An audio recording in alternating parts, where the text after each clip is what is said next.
ಮಾಡ್ಕೊಂಡ ಬಂದ್ಬಿಟ್ಟೈತಿ, ಅದನ್ನ ತಿದ್ಲಿಕ್ಕೆ ಬರೋದಿಲ್ಲ. ಆದ್ರೆ ನಿನ್ನ ಕೆಲಸ ಏನ್ ಮಾಡಬೇಕಾಗೈತಿ? ಇಲ್ಲೇ ನಿನ್ನ ಸ್ಮರಣೆ, ನೀನು ಯಾರದು ಎನ್ನುವಂತ ವಿಚಾರ ಒಂದ ಮಾಡಬೇಕಾಯ್ತು. ಅದು ಒಂದ ನಿನ್ನ ಕರ್ತವ್ಯ.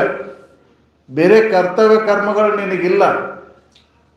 ಆ ಪರಬ್ರಹ್ಮ ವಸ್ತುವಿನನ್ನ ತಿಳ್ಕೊಳಕ್ ಬಂದಂತ ಜನ್ಮವನ್ನ ನಿನಗೆ ಎದಕ್ಕಾಗಿ ಕಳೆಯಾಕತ್ತಿ ನೋಡು. ಅದಕ್ಕೆ ಸುಮ್ಮನೆ ಕಾಲ ಸನ್ನಿಹಿತ ಆಗೈತಿ, ಹೌದಲ್ರಿ? ಇನ್ನೊಂದು ಕ್ಷಣಕ್ಕೆ ಹೋಗ್ಬೋದು, ಹೇಳಲಿಕ್ಕೆ ಬರ್ದಿಲ್ಲ, ಮುನ್ನಡೆ ಮಾಡ್ಕೋ ಅಂತ ಹೇಳಿದ್ದು.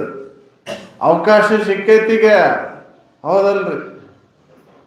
ಸಿಕ್ಕಂತ ಅವಕಾಶವನ್ನ ನೀನು ಸದುಪಯೋಗ ಮಾಡ್ಕೊಳ್ಳಿಲ್ಲ ಅಂದ್ರೆ ಮುಂದೆ ಈ ಕಾಲ ಬರ್ತೈತನೋ ಇಲ್ಲ.